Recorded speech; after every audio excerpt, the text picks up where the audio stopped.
नमस्कार श्रोत्यांनो, आपलं सर्वांचं भगवान राईतकर सर यूट्यूब चॅनलमध्ये सहर्ष स्वागत आहे. समाजातील नवदुर्गा या टायटल खाली आपण एक सदर सुरू केलं आहे आणि या सदरामध्ये समाजातील कर्तृत्ववान महिलांची मुलाखत आपण घेत असतो. आज आपण ज्या महिलेची मुलाखत घेतो त्यांचा खरं म्हणजे जीवन प्रवास जर आपण लक्षात घेतला तर गृहिणी ते सौंदर्य सम्राज्ञी असा त्यांचा प्रवास आहे. त्यांचा हा प्रवास जो तो प्रवास आपण जाणून घेणार आहोत. तत्पूर्वी त्यांचा परिचय आपल्याला करून देणं महत्त्वाचे आहे. ते आहेत सौ उज्ज्वला शैलेश काळे. नमस्कार मॅडम. नमस्कार मॅडम, गृहिणी ते सौंदर्य सम्राज्ञी हा तुमचा प्रवास आहे. तर मला एक सांगा सर्वप्रथम की तुम्हाला या स्पर्धेची आवड निर्माण कशी झाली? ते म्हणतात ना, बाळाचे पाय पाळण्यात हा. दिसतात, तसं एक तुम्ही मला म्हणू शकता. हा. कारण की आवड ही मला लहानपणापासूनच कला क्षेत्राशी निगडीत सर्व गोष्टींची होती. अच्छा. परंतु त्यावेळेला त्याला हवं तसं प्लॅटफॉर्म उपलब्ध नाही होऊ शकलं. अच्छा. मग शिक्षण, त्यानंतर लग्न, हा. संसार, मुलं बाळ, हा. हे सगळं करता करता फक्त मी माझ्या आवड कलागुण जोपासत राहिले आणि ज्यावेळेला मला ही योग्य संधी मिळाली त्यावेळेला मी त्या मंचावर पाऊल ठेवलं. अच्छा मॅडम, माझा प्रश्न असा की कुठल्याही मुलाचं जे संगोपन असतं, बालपण असतं, हा. त्या बालपणामध्ये खऱ्या अर्थाने संस्कार होत असतात. हो. तर तुम्हाला जर माहेरचा विचार करता माहेरकडनं कसा प्रकारचा सपोर्ट आणि कसे संस्कार झाले की जेणेकरून तुम्ही गृहिणी ते सौंदर्य सम्राज्ञी आणि एक अष्टपैलू व्यक्तिमत्व होण्यासाठी तुम्हाला कुटुंबाची मदत झाली? माझ्या माहेरचं कुटुंब हे अतिशय संस्कारक्षम कुटुंब आहे. अगोदरपासूनच सर्वांना कलागुणांची आवड आहे. मग ते आजी आजोबा असोत की आई वडील असोत, त्यामुळे त्यांनी माझ्या कलागुणांचा नेहमी विकासच केला. कुठेच मला माझ्या पायाला त्यांनी बांधणी केली नाही, उलट मला पाया भरणी केली त्यांनी माझी नेहमी. मला नेहमी त्यांनी स्टेज उपलब्ध करून दिले. माझ्या कलागुणांना प्रोत्साहन मिळेल असंच वातावरण त्यांनी आम्हा भावंडांना दिलं. अच्छा. तर तुम्ही शिक्षण घेत असताना कुठल्याही प्रकारचे एज्युकेशन कम्प्लीट केलं आणि त्या दरम्यान काही स्पर्धेमध्ये सहभागी झाले होतात का?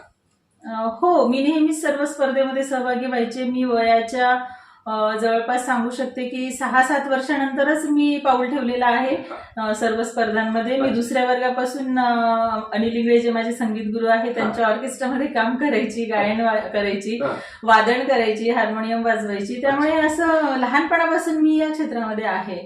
लहानपणापासूनच मी गायन करते, नृत्य करते, बोलण्याची मला आवड आहे. महाविद्यालयात असताना मी 2004 साली बुलढाणा जिल्ह्यामध्ये व्यसनमुक्ती युवा शक्ती या विषयावर वक्तृत्व स्पर्धेमध्ये प्रथम आलेली होती बुलढाणा जिल्ह्यामध्ये.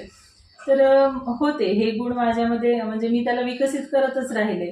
व्यक्तिमत्व विकास हा विषय मला आधीपासून आवडायचा. त्याच्या कार्यशाळा ह्या मी महाविद्यालयात असतानाच केलेल्या आहेत.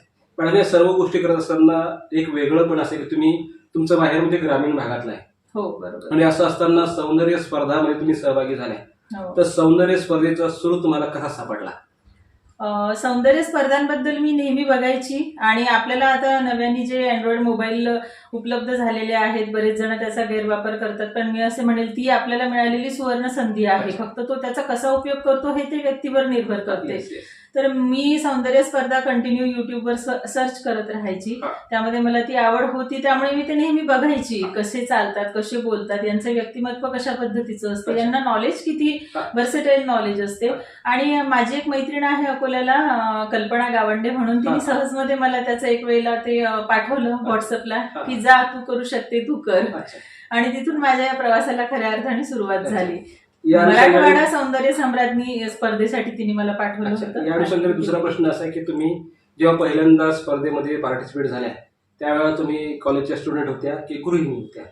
नाही, हा माझा 18 वर्षांचा खूप मध्यंतरीचा जो प्रवास होता हा माझा, म्हणजे 2005ला माझं लग्न झालं आणि मी 2023 ची विनर आहे. तर तुम्ही विचार करू शकता हा मधला माझा किती मोठा एक गॅप आहे. म्हणजे लग्न झालं, मुलं झाले. माझा मुलगा जेव्हा 11वीला शिक्षणासाठी बाहेर गेला त्यावेळेला एका मुलाची जबाबदारी कमी झाली, वेळ थोडा माझ्याकडे आला हाताशी, त्यामुळे मी यामध्ये स्वतःला झोकून दिलं.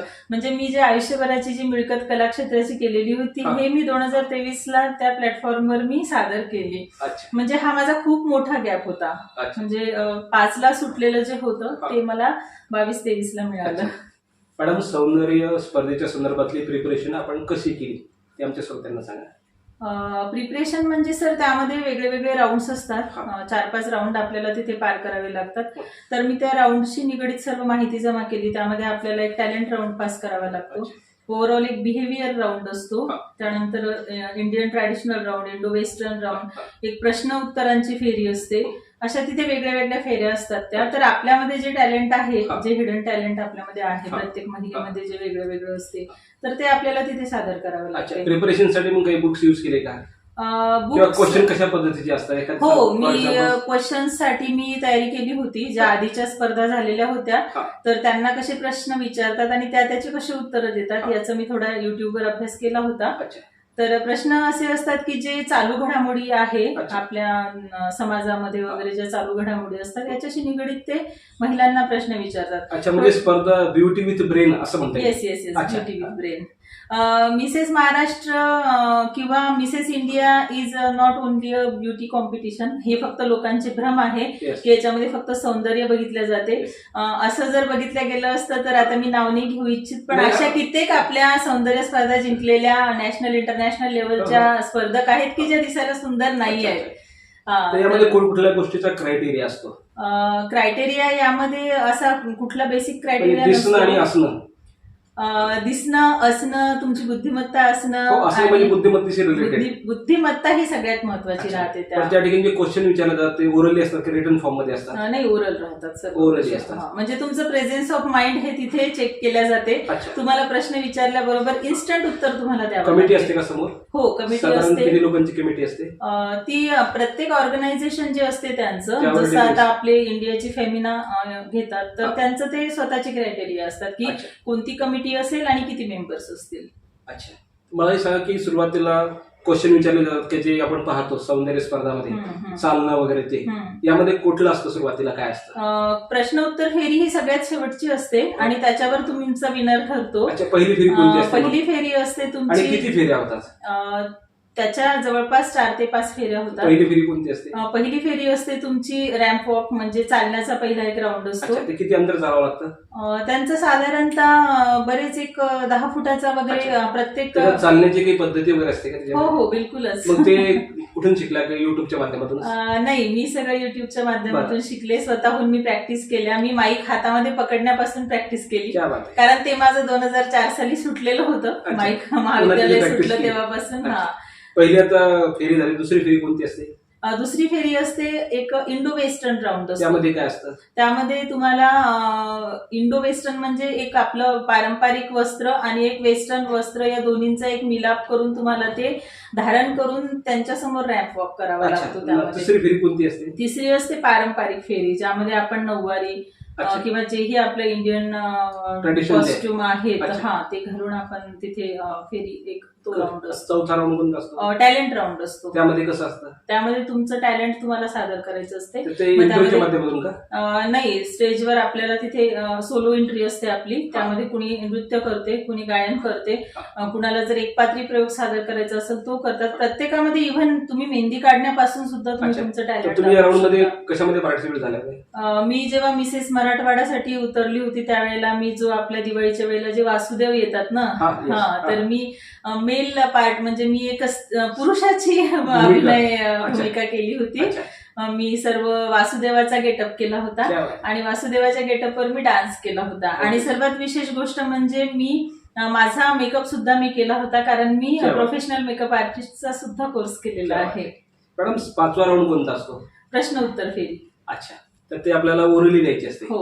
आणि 6वा राऊंड असतो का 5वा राऊंड नाही, असतो? 5 राऊंड असतात. 5 राऊंड असतं. अच्छा, हे सर्व प्रिपरेशन तुम्ही युट्यूबचा आधार घेऊन केलेली आहे प्रिपरेशन. हो. पण सर्वात महत्वाची गोष्ट, कुठल्याही स्त्रीला एखाद्या गोष्टीमध्ये पार्टिसिपेट होण्यासाठी कुटुंबाचा सपोर्ट आवश्यक असतो. हो. तर तुम्हाला कुटुंबाचा सपोर्ट कसा मिळाला? माहेरचा सुरुवातीला आणि नंतर सासरचा, ते आमच्या श्रोत्यांना सांगा. माहेरचा सपोर्ट तर आधीपासून मिळतच आहे. प्रत्येक गोष्टीमध्ये आई वडील प्रोत्साहन देतच असतात आणि मदतही नेहमी करत असतात. मला ज्या वेळेला कुठे बाहेर जायचं असते त्यावेळेला ते नेहमीच मला मदत करतात. आणि लग्नानंतर सासरी म्हणजे माझ्या यजमानांनी मला कधीच कुठल्या गोष्टीला अडवलं नाही. तुला जे शिकत राहायचं ते तू नेहमी शिक.